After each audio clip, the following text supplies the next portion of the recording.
मुझे नहीं पता था कि गुरुजी कहीं मुझे याद कर रहे हैं या मुझे बुलाना चाहते हैं। मेरा काम धंधा सब कुछ खत्म हो गया था, घर बिक गए, गाड़ी कर्जों में चली गई, कुछ नहीं बचा था, नौकरी वोकरी सब चली गई। और एक स्टेज ये आ गई थी कि गुरुद्वारे का सहारा था, खाना खाने भी गुरुद्वारे चले जाते थे। फ्रस्ट्रेटेड इतने थे लाइफ में कि रात भर मेरी आंटी जागती थी और शायद सोचती थी कि सुबह तक कुछ कर ना ले। उस दौर में था मैं जब गुरुजी ने बड़े प्यार से बुलाया होगा, लेकिन मैं गुरुजी को नहीं मानने वाला था। आंटी को अचानक कोई ले गया, यानी कि आंटी को नहीं ले गया, गुरुजी ले गए आंटी को अपने आप, कि अब तुझे अंकल को लेके आना। हम सब की मर्जी नहीं है कि हम गुरुजी के दरबार में बैठ के लंगर कर सके।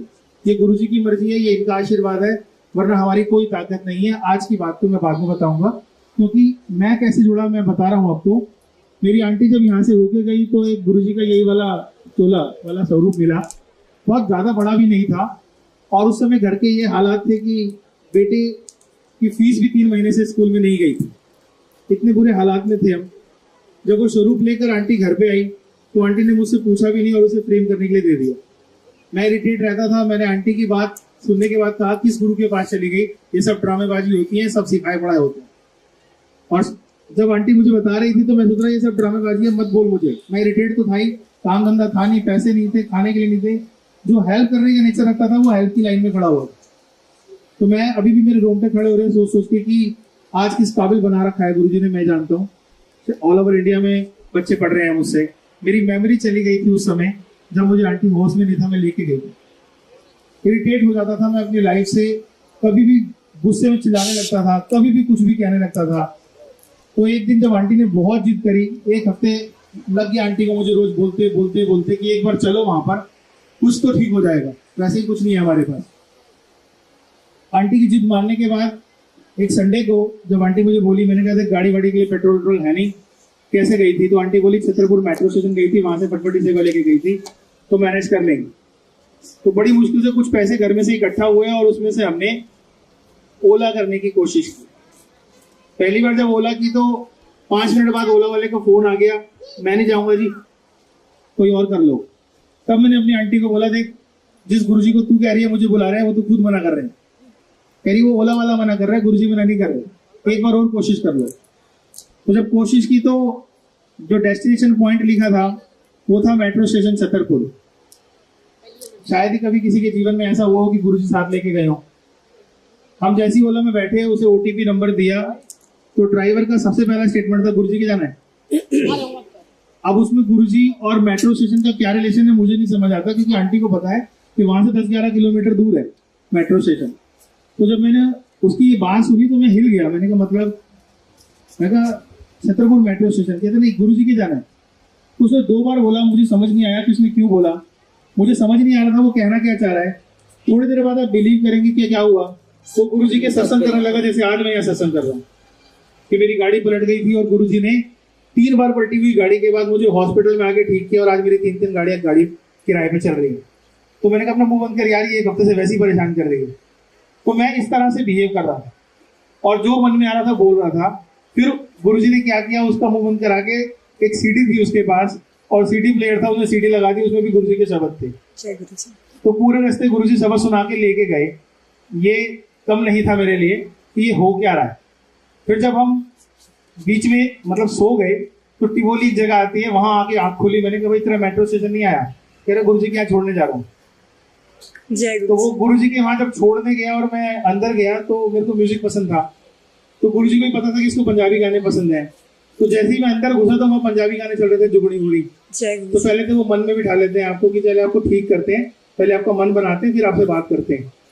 वो सुना तो अंदर से बाहर निकले, फिर कोई पंजाबी गाना, उसके बाद फिर पंजाबी गाना। मैंने कहा समझ नहीं आ रहा कि ये मंदिर है या कोई ऑर्गेनाइज प्रोग्राम हो रहा है यहाँ पर। एक तो माहौल ऐसा था कि 4 लोग इकट्ठा बैठ के खा रहे थे, वो देखकर भी अच्छा लग रहा था, लेकिन वो जो गुस्सा जो तनाव था वो पता नहीं कहाँ जा रहा था, मुझे समझ नहीं आया। जब मैं बाहर निकल के आया तो ये गुरुजी की कृपा होगी कि बीच में पैसेज पड़ता है जहाँ आज हमें सेवा मिली हुई है।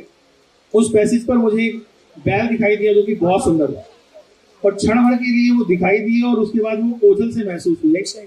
आप लोग वैसा ही महसूस कर रहे होंगे जो लोग नए होंगे, जैसा मैं महसूस कर रहा था कि ये सब सिखाए हुए होते हैं, ये जानबूझ के बोल रहे होते हैं। बिल्कुल ऐसा फील होता है पहली बार।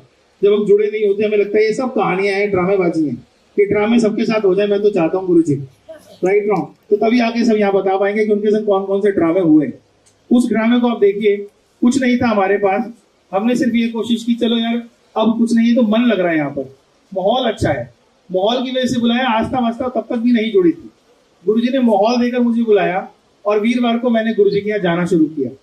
3 हफ्ते तक गया था, तो चौथे हफ्ते में एक अंकल की शटल में बैठा हुआ मैंने बोला यहाँ कोई सेवा मिल सकती है। तो मेरी आंटी मेरी शक्ल देख रही थी कि जो जाके राजी नहीं था वो सेवा मांग रहा है। तो बोले कौन सी सेवा करनी है आपको? मैंने कहा जो आप कर रहे हो। कह रहे अंकल ये शटल सेवा है। मैंने कहा कर लूंगा। कह रहे गाड़ी है? मैंने कहा हाँ घर पे है, खड़ी हुई थी, कर्जों में थी। तो वो बोले अंकल है नायडू अंकल, अगर वो आपको मिल जाएंगे तो उनसे बात कर लेना, वो सेवा दे देंगे, वैसे आज के दिन वो नहीं होते। तो मैंने कहा ठीक है आके मिल लूंगा। तो जैसे ही उन्होंने मुझे मंदिर के आगे उतारा तो नायडू अंकल सामने खड़े थे। तो वो शटल जो चला रहे थे अंकल, वो बोले अंकल आपको सेवा मिलनी होगी, नायडू अंकल आज आते नहीं है लेकिन सामने ही खड़े हैं, वो भी इतनी भीड़ में बाहर भी नहीं खड़े होते। वो कह रहे जाके एक बार बात करो। मैंने उनसे बात करी और उन्हें मुझसे ये नहीं पूछा कितने सालों से आ रहे हो। आमतौर पर सेवा आंटी शायद तभी मिलती होगी जब बहुत सालों से आप मानते हो, डिवोटी हो। उन्होंने कोई शब्द नहीं पूछा मुझसे और बोला कि ठीक है क्या सेवा करोगे? मैंने कहा शटल सेवा की सेवा मिल जाएगी। कह रहे ठीक है आ जाओ संडे से। इतनी देर में सेवा मिल गई और 4 हफ्ते के अंदर जब सेवा मिली तो ये समझ नहीं आया कि ये मुझ पर कृपा हो रही है या सब प्लान हो रहा है। और प्लानिंग ये थी कि आंटी ने मुझे बोला एक बात बताओ, घर में दूध के पैसे नहीं है और ये जो सेवा तुम लेके आए हो इसमें पूछ के आए हो कैसे होता है? तो मैंने कहा पूछ लेंगे। फिर मैंने पूछा सेवादार से, बोले अंकल गाड़ी भी आपकी तेल भी आपका, चलाएंगे आप, चलवाने वाले मालिक। अब मेरी आंटी और मेरी कही क्या करें? मैंने कहा कुछ ना कुछ तो करेंगे, कहीं ना कहीं से करते हैं। सिर्फ दूसरी बार सेवा पर गया था तो मेरी पुरानी वीडियोस यूट्यूब पे देख ली किसी ने और इंदौर से मुझे फोन आ गया, बोले सर मैथमेटिक्स के लिए आपको इनवाइट कर रहे हैं, आओगे क्या? जय गुरु जी। मैं काम से परेशान, मेरे पास कोई काम नहीं, मैं दुखी और इतना बुरा हाल कि इंदौर जाने के लिए फ्लाइट के पैसे नहीं थे। तो उन्होंने कहा आपको कुछ नहीं करना, फ्लाइट की टिकट, रहना, गाड़ी सब हम देंगे, आपको आना है। तो ये सब गुरुजी की कृपा थी। मैं चला गया, उतना प्रिपेयर नहीं था, मेंटली बहुत डिस्टर्ब था क्योंकि काफी दिन से काम धंधा खराब हुआ था, इंस्टीट्यूट बंद हो गए थे।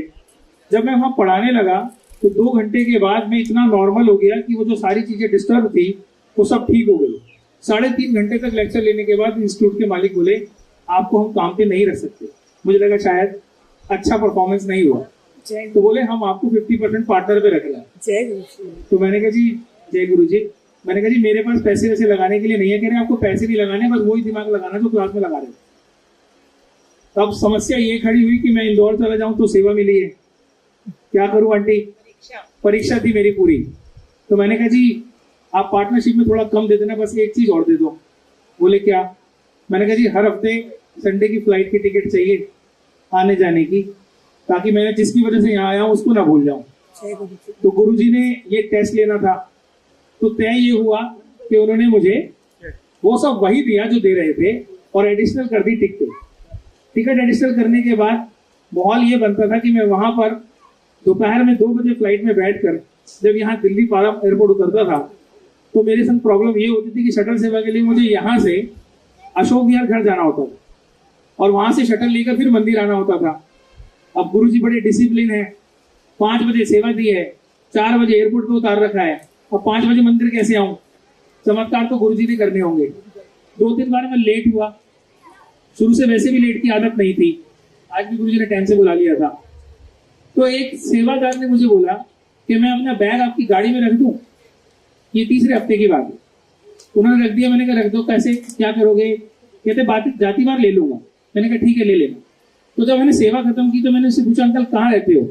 तो बोले शास्त्री नगर, अशोक विहार और शास्त्री नगर में ज्यादा दूरी नहीं है। तो मैंने कहा अच्छा कैसे आते हो? तो बोले पापा हैं, मैं हूँ और भाई है, तीनों सेवा करने आते हैं, किसी न किसी की हेल्प लेकर आते हैं। अच्छा मैंने कहा पापा क्या करते हैं? गुरुजी को देखो कैसे मैनेज करते हैं। बोले पापा प्रोफेशनली ड्राइवर ही हैं। मैंने कहा ड्राइवर है? कह रहे जज के पास ड्राइवर है। मैंने कहा अच्छा, तो फिर एक काम करो, तुम ये गाड़ी की चाबी रख लो और सीधा एयरपोर्ट 4 बजे मैं उतरता हूँ, तो तुम ये गाड़ी लेकर एयरपोर्ट आ जाया करो। जो बंदा जहाज से उतरने के बाद ये सोचता रहता था कि 1 घंटे में अशोक विहार जाके वापस कैसे आएगा, उसके लिए गुरुजी बाहर एयरपोर्ट के बाहर गाड़ी खड़ी रखते थे और उसे बिठाकर लेके आते थे और 1 नंबर मिलता था मुझे शटल सेवा में, और सबसे आगे खड़े कर देते थे। और उस 1 नंबर का एक और वाकया अभी बताऊंगा आपको मैं। इस बीच सब कुछ ठीक होता जा रहा था। 7 से 8 महीने तक गुरुजी इंदौर से बुलाते रहे, आते रहे, जाते रहे। तो मैंने कहा गुरुजी बड़ा मुश्किल काम है, हर रोज फ्लाइट से आना और जाना। जब हमें कुछ मिलने लगता है तो हम क्या करते हैं, थोड़ा और आराम मिल जाए। तो मैंने गुरुजी से बात की और मैंने कहा गुरुजी इंदौर से सेवा रोज आना जाना बहुत मुश्किल है, हर हफ्ते कुछ तो करो। तो लगभग 1 महीने के अंदर जिसके यहाँ मैं काम कर रहा था, काम वेल सेटल हो गया। पार्टनरशिप वाली बात थी, उन्हें लगा कि ये आदमी महंगा पड़ रहा है, उन्होंने मुझे दोबारा काम से निकाल दिया। मांगा भी तो मैं नहीं था, ये दिक्कत हो रही है आने जाने में। तो दिल्ली में दोबारा से जब लॉकडाउन लग रहा था, उससे कुछ समय पहले मैंने फिर दोबारा इंस्टीट्यूट खोला, काम फिर चला मेरा। लेकिन 2 महीने के बाद कोरोना आ गया, हम फिर बर्बाद हो गए।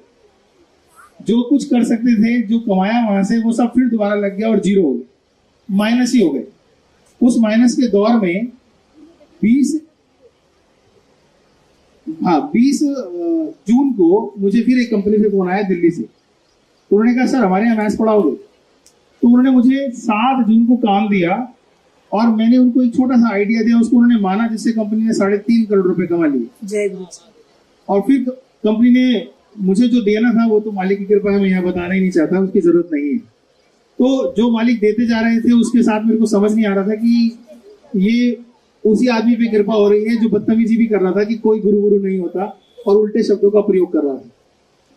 इस बीच ऐसे ऐसे सत्संग हुए हैं, अगर गुरुजी चाह रहे हैं तो मैं सुना रहा हूँ, क्योंकि हमारी कोई औकात नहीं है, ना हमारे शब्द हैं ना हमारे बोल हैं, ये सब महाराज की कृपाएं हैं जो वो शेयर करवा रहे हैं। शायद किसी को अपने सवालों का जवाब दिलवाने के लिए सत्संग हो रहा हो, या किसी का सब्र टूट रहा हो कि अब मेरा भला कब होगा, शायद उसको भला मिल रहा हो, या ये समझ आ रहा हो कि सबका नंबर आएगा, कभी पहले तो कभी बाद में आएगा।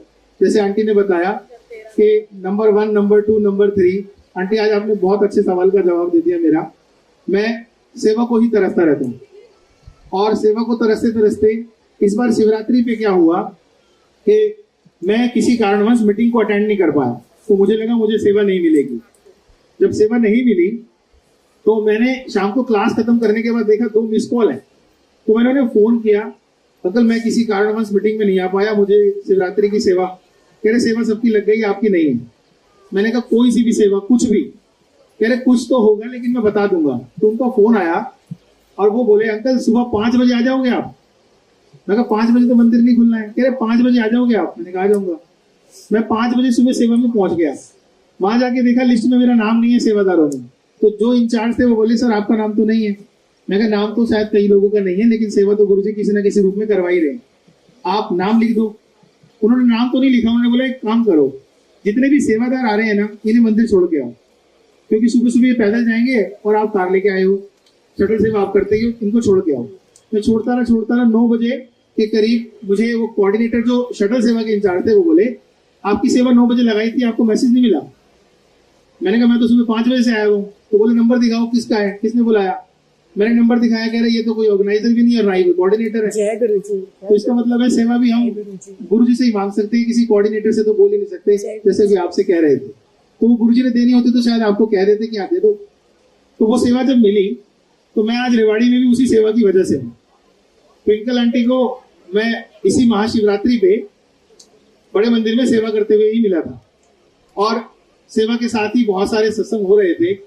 तो जिस समय ट्विंकल आंटी शटल में आके ऐसे संगत बैठी थी, ठीक उसी समय मेरे पास लंगर आया।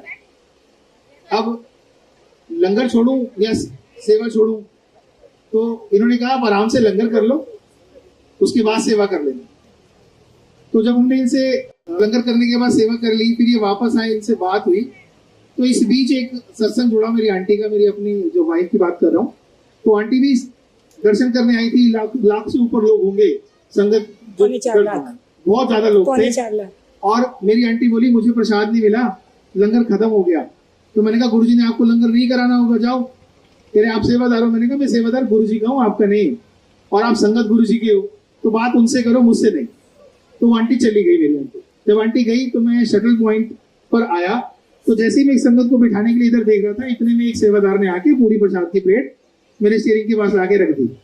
तो मैं देखूं इतने में वो रख के चले गए। तो मैंने अपनी आंटी को फोन किया, मैंने कहा कहाँ हूँ? कह रही मैं तो निकल गई। मैंने कहा प्रसाद तो आ गया। जय गुरु जी। तो मैंने कहा अब क्या करूं, मैंने भी लंगर कर लिया है। कह रही काम करो रख लो। और आंटी के मुंह से निकला कि इतनी भीड़ में अगर कोई बुजुर्ग मंदिर ना जा पाए तो ये प्रसाद उसको दे देना। तो मैंने रख लिया। रखने के बाद 7 बजे तक मैं सेवा करता रहा। सुबह 5 बजे से शक्ति गुरुजी ने दे रखी है। 7 बजे करीब ये आदेश हुए कि भाई अब आधे घंटे के लिए आप शटल रोक दो, क्योंकि लोग पैदल नहीं चल पा रहे, गाड़ियां क्या चलाओगे। तो मैं रुक गया, बट मैंने कहा ये आधा घंटा सेवा में नहीं रहेगा अगर आराम करूंगा तो मैं वहां पर एक अंकल बैठे थे, एक लड़का था आपकी उम्र के होंगे, तो मैं उनके साथ सत्संग शेयर करने लगा। तो वो अंकल बोले थोड़ा जोर से बोलो अंकल। तो मैंने कहा आपको आवाज नहीं आ रही? कह रहे आवाज तो आ रही है, मेरे दादू की हालत ठीक नहीं है और वो शटल आपकी बंद हो गई है और वो मंदिर नहीं जा सकते, वो उठना मुश्किल है उनके लिए, बड़ी मुश्किल से जाते हैं वो, तो वो उनको सुनाई कम देता है, थोड़ा जोर से सत्संग सुनाओ। तो जब मैं उन्हें सत्संग सुना रहा था तो मुझे वो बात याद आई कि आंटी ने कहा था कि कोई बुजुर्ग मंदिर नहीं जा पाएगा तो उसको प्रसाद दे देना। तो ये गुरुजी की प्लानिंग होती है, कभी ये ना सोचे जितनी भी संगत बैठी है कि मुझे प्रसाद मिलेगा या नहीं मिलेगा। जिसको मिलना होता है उसे मंदिर तक ना पहुंचे बगैर भी प्रसाद मिलता है। ये गुरुजी की कृपाएं हैं। और ऐसी तमाम कृपाओं के साथ उस दिन शिवरात्रि के दिन जब रात के 12 बज चुके थे, शिवरात्रि तो तभी थी, रात के 12 बजे मैंने सोचा मैं आगे ले लेता हूँ, चला जाऊं। आगे लेने लगा तो अंकल बोले कोई शटल नहीं चल रही, सब चले गए, किसी बुजुर्ग को जरूरत हुई तो आप रुक जाओ। तो मेरे साथ एक अंकल और आए हुए, तो उन्होंने कहा अंकल आप सुबह से सेवा कर रहे हो, लगभग 20 घंटे हो रहे हैं आपको, आप एक काम करो, आप थोड़ा आराम कर लो। तो मेरे साथ वो साथ वाले एक अंकल और थे, बोले काम करो दर्शन कराओ। हम सेवा छोड़ के दर्शन चले गए करने और उनको शटल दे दी कि आप चलाओ। अंदर गए तो जैसे ही अंदर घुसे कपाट बंद। जय गुरु जी। तो मैंने कहा गुरुजी गलती हो गई, सेवा छोड़ के दर्शन करने आ गया, दर्शन तो भारी हो रहे थे। ऐसे कपाट बंद हुए तो मैं शिव जी की मूर्ति के पास जाके बैठ गया और ऐसे ही बैठा रहा। मैंने कहा गलती हो गई, आगे से नहीं करूंगा। इतना ही बोला था तो एक राजकुमार अंकल है, वो आए, कह रहे भाई जो सेवादारों ने दर्शन नहीं करे, एक काम करो पीछे से आओ, स्पेशल दर्शन होंगे। तो वो मेरे साथ कम से कम 11-12 सेवादार और थे, सबको पकड़ के अंदर ले गए। जब अंदर गए तो गुरुजी के भतीजे जो है गौरव अंकल और वो छोटी सी बच्ची उनकी, हम सबको बिठा दिया अंदर। और वो बच्ची वो जो अंदर सजा रखा था ना, जहाँ हमें दूर से बोलते हैं दूर रहिए, वो बच्ची वहां के फूलों को निकाल के खेल रही थी और वो मनोरम दृश्य हम देख रहे थे। तो हमें लग रहा था कि हम खामा सोच रहे हैं कि हमें कुछ नहीं मिलने वाला, देने वाले का तरीका इससे ज्यादा भी हो सकता है, हमें कैलकुलेशन नहीं करनी चाहिए। वहां से बाहर निकले तो चमत्कार बाद में समझ आया। जब अंकल मेरे साथ थे, उनका बेटा था, तो उनको छोड़ना था 40 किलोमीटर दूर था। दोपहर में आंटी टंकी हाफ लेके आया था मैं पेट्रोल की, और रात को 2 बजे घर जाके जब मैंने देखा तो टंकी हाफ ही थी पेट्रोल की। तो सुबह 5 बजे से लेके शाम तक सेवा हम नहीं कर रहे थे, गुरुजी करवा रहे थे। और मैं आपको इससे साथ एक बहुत बड़ा सत्संग जोड़ रहा हूँ। 2019 में सेवा करते करते रात के 12:30 बजे जब मैं मंदिर में जाके लंगर खा रहा था तो मैंने महसूस किया कि आज मेरे को कुछ बेचैनी सी है, मन ठीक नहीं है। तो सामने वाले संगत वो जो सेवादार थे वो बोले कहीं अंकल खोए हुए हो? मैंने कहा कुछ नहीं, पता नहीं कुछ बेचैनी है, आज अजीब सा लग रहा है। कह रहे आप प्रसाद खाओ सब ठीक हो जाएगा। तो मेरे को गुरुजी ने अंदर से आदेशा किया कुछ कि आज अकेले नहीं जाना सेवा करके। तो जब मैं सेवा करके निकला बाहर तो मैंने एक अंकल को बोला अंकल आप मेरे साथ चलो, आप तो पास में रहते हो, मैं आपको छोड़ दूंगा। बोले मैं बुलेट लाया हूँ। मैंने कहा बेटे को संग भेज दो, आप चलो। कह रहे कोई दिक्कत? मैंने कहा नहीं। कह रहे कोई परेशानी है तो बोलो। मैं कोई नहीं, आप साथ चल लो बस। तो आप सुनकर हैरान हो जाएंगे गुरुजी कैसे मैनेज करते हैं। मंदिर से निकले, छतरपुर मेट्रो स्टेशन तक पहुंचे होंगे, नहीं मंदिर तक, छतरपुर मंदिर तक ही पहुंचे थे और मुझे हार्ट अटैक हो गया। मुझे हार्ट अटैक होने के बाद ये समझ नहीं आ रहा था कि अब क्या होगा। पेन सीवियर था, पसीने आ रहे थे, घबराहट हो रही थी और अंकल साथ में बैठे रहे, उनकी बस की नहीं गाड़ी चलाना। उसके बाद से महाराज ने गाड़ी चलाई सफदरजंग हॉस्पिटल तक। वहां पर मुझे ट्रीटमेंट नहीं मिला, उन्होंने सोचा बीपी की प्रॉब्लम है और मुझे वहां से फिर दोबारा गुरुजी ने बाहर निकाला और बीएल कपूर